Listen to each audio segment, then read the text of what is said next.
Hello les mystiques, je vous retrouve pour une nouvelle série de vidéos sur les encens. J'utilise beaucoup les encens dans ma vie quotidienne et dans ma pratique spirituelle. Il n'y a pas une méditation qui se passe sans qu'il y ait un encens qui brûle.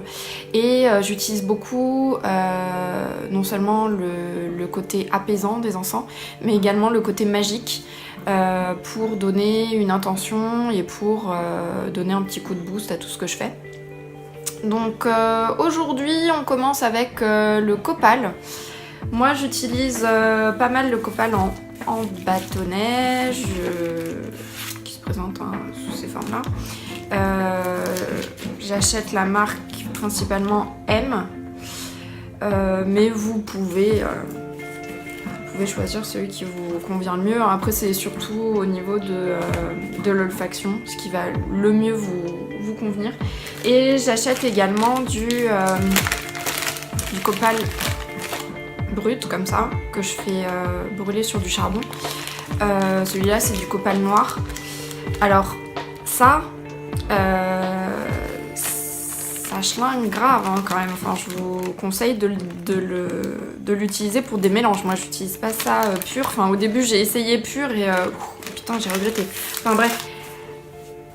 Alors si je devais donner un surnom à l'encens de copal, pour moi ce serait l'exterminateur.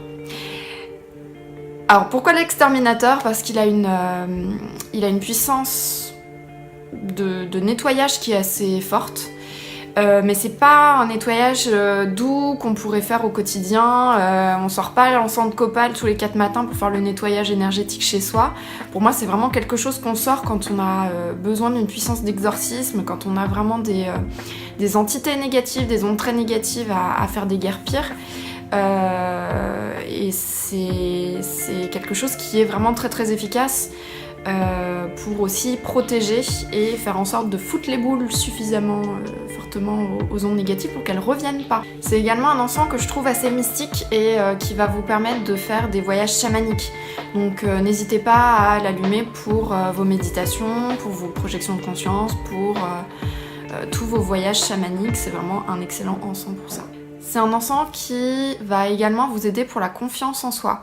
Par contre, ne pas l'utiliser pour construire la confiance en soi. Si vraiment vous avez la confiance en soi dans les chaussettes, commencez peut-être pas par le copal. C'est plutôt un encens qui va booster une confiance qui est quand même déjà un petit peu là. Donc je commencerai par quelque chose d'un petit peu plus soft pour construire une confiance en soi saine. C'est un encens qui est plutôt masculin, actif, puissance de feu et également de terre, donc il va beaucoup ancrer et rattaché à...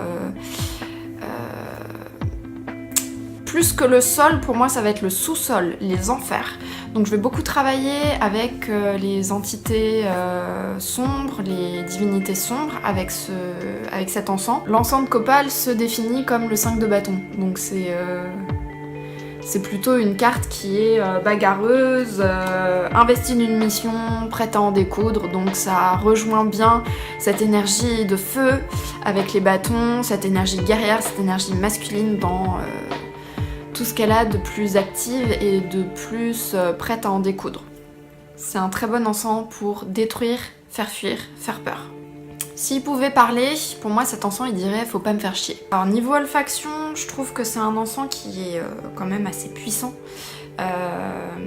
Vous allez pouvoir le sentir que ce soit non allumé ou... là je suis un peu en train d'en faire un peu brûler, je sais pas si vous voyez à l'écran. Donc c'est à la fois puissant, légèrement sucré, mais fusant.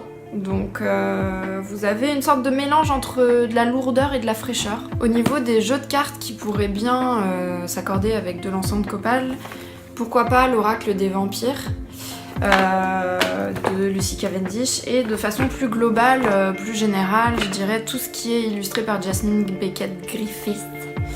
Par exemple l'oracle des êtres d'ombre et de lumière, voilà tout ce qu'elle a fait en gros en termes d'oracle. Pour les pierres, moi j'utiliserais plutôt le quartz fumé qu'il y a une pierre qui s'accorde bien avec le copal et que j'utilise beaucoup avec la déesse Hécate notamment. Hécate aime bien le quartz fumé. Ou alors les obsidiennes, hein. Toutes les obsidiennes, ça fonctionne bien avec l'encens de copal. Je trouve que ça fait un bon petit cocktail, notamment pour faire du shadow work, c'est top. Pour résumer, les 3 choses pour lesquelles j'utilise principalement le copal, ce serait le côté décaper les ondes négatives et leur foutre tellement les boules qu'elles reviennent pas.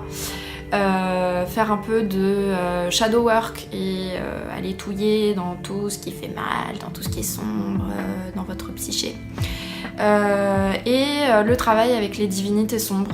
Voilà, faire des petites offrandes, méditer avec les divinités sombres, essayer de vous connecter à elles et de faire un petit lien un peu sympa s'il y a une divinité sombre qui débarque dans votre vie et que vous avez envie de devenir super pote. J'espère que ça vous aura donné envie de brûler plein de copal. Faites attention à pas mettre le feu chez vous.